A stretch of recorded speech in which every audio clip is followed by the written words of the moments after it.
Hey, what's going on, guys? I want to talk about how you could be missing one of your biggest opportunities for evangelism. That's what we're going to talk about today on Help Me Preach.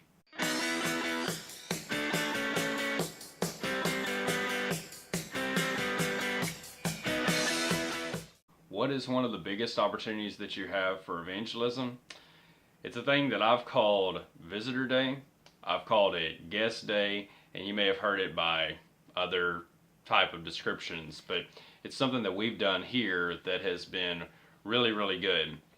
And so I originally got the idea from Don Hooten, and he had gone through and done this, and so I messaged him one night. I talked to him for a while, and I got an idea about what they did.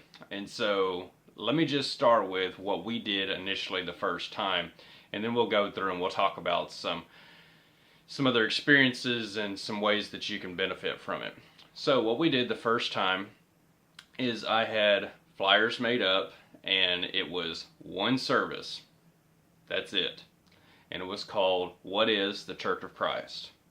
And so we did it at 10:30, and we went through, gave the details, all that kind of thing, and I encouraged people to invite people that they knew and everything. So we went through, and I invited people. Our members invited people. We had a lot of people involved in the process of inviting. And so whenever we got there, I was obviously ready with a lesson, and this is one of those times that I was making sure the lesson was good, especially because with visitors, you want to make sure that you're conscious of that kind of stuff. So we're there, and it's about 10:30 almost, and we're wondering, is anybody gonna come?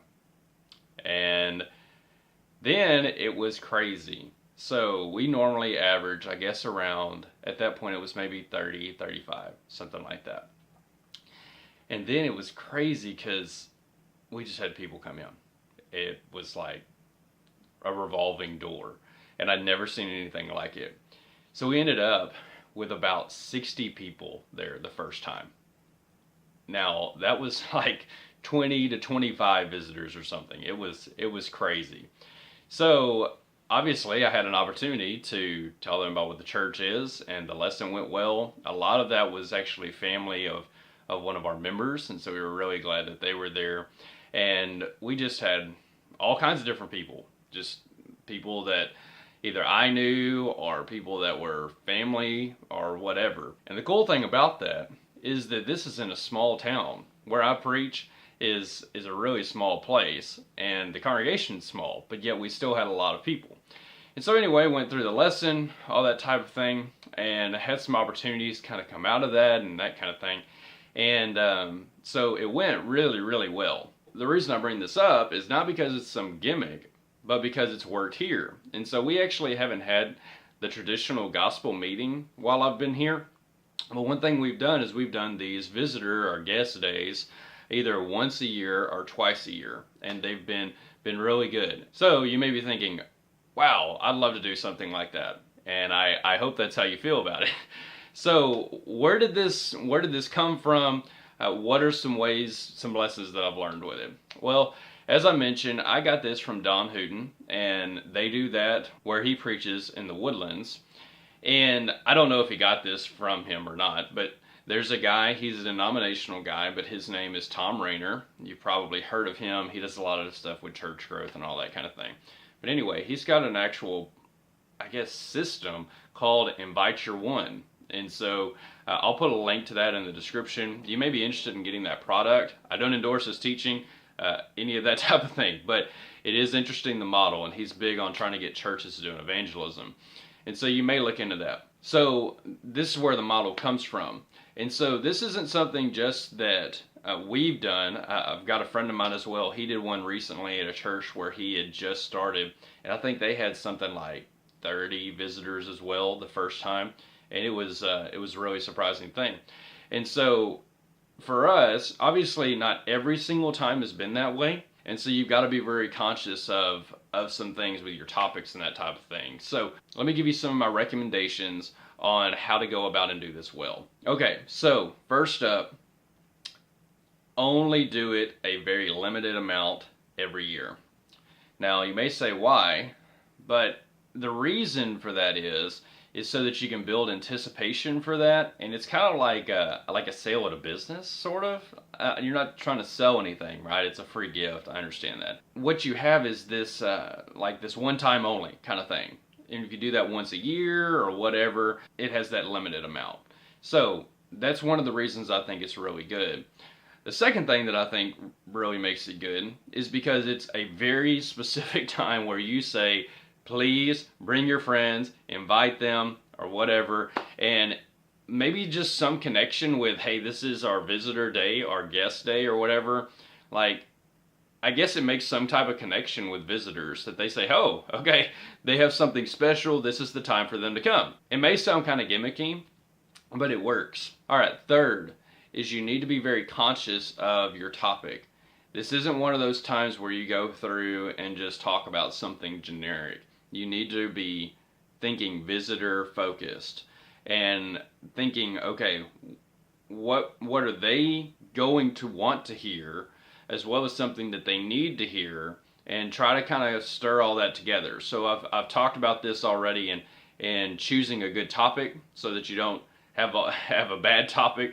This is another good time to kind of think about that. So just be conscious of that when you're trying to choose your topic, but also as you present the lesson, don't assume anything. Make it very simple. Make it as something that a visitor can come in and they can follow you, and that they know how to get to the scriptures, that type of thing. Next up, I would say you've got to have follow-up. That's one of the things that I think is really hard here. And so this kind of requires a whole nother system where you're tracking visitors' information, you're having ways for them to kind of move to the next step if they're wanting to. You've got to follow up in some way. So just having visitors come through the door is a good thing, and you need to be ready for them, you need to be conscious of that, your facilities need to be in order, all that type of thing. But what you want to try to do is follow up with them so that maybe you can study with them more, or try to encourage them to come another time or whatever. And so it's really a really useful tool, but you've just got to realize the limitations of it. Here's some more things. What kind of topic would you do? Well, when I talked to Don about it, he brought up things about being unified religiously. And so I've done that. I did one on, can we really be one? I've also done, as I mentioned, one on what is the Church of Christ. And so that's a question that people have. I've also done one on the big picture of the Bible. And so I'm going through and helping people to see, what's the main storyline? What is this trying to connect to my life? And ultimately, what do I have to do? So those are things that you want to consider. Okay, so here's another thing that I think would be very helpful, is to go through and make cards. And so whether that's a business card or whether it's like a printout card or something like that, go through and make sure that your people have those. Don't just, hey, we're going to have our visitor day, and don't get into just some habit of it. But have cards for it, talk about it a lot, get people excited about it, that kind of thing. It needs to be a very special day each year that you do that. So I think there's a lot of value in that. And so one way to do that is to go through and give those, especially to your new converts, your new people, and say, hey, invite your friends, because they're the ones that have the most connections to people outside of the church. One last thing that I want to add, when you look at the idea of inviting your one and those kind of things, the reason that I think it's so valuable is because you're trying to get each person doing evangelism, each person being involved. And we've kind of talked about this already just last week, but another way that you can kind of maybe change this a little bit, instead of just inviting your one, which is great if somebody invites, but I had heard, and I think this was from Tom Rainer, he brought up the idea of someone changing the language and saying, bring your one. I'll tell you, if you could do that, if you could get people thinking like that, I'm telling you, you really could have a great day. Okay, so in our culture of how we use gospel meetings and all that type of thing, people go through and they're kind of bemoaning the fact that visitors don't come anymore. Well, it's just part of our society. We really don't go through and move at the same pace that we used to, and multiple night commitment is something that it's going to be hard to get. But I think this is something that works in our culture right now, and if you're not doing it, I'd really encourage you to do it. It's been great for us here. We've had so many opportunities because of it. So hopefully you got some value out of that. And if you have any questions about it, love to talk about it. It's something that I want to just keep doing wherever I am. And if you would like this video, if you have a comment, throw it down in the comments, or you can send me a personal message or whatever. Also, make sure you subscribe and hit that bell so that you can get the notifications. And we'll catch up with you later, guys. Have a good one.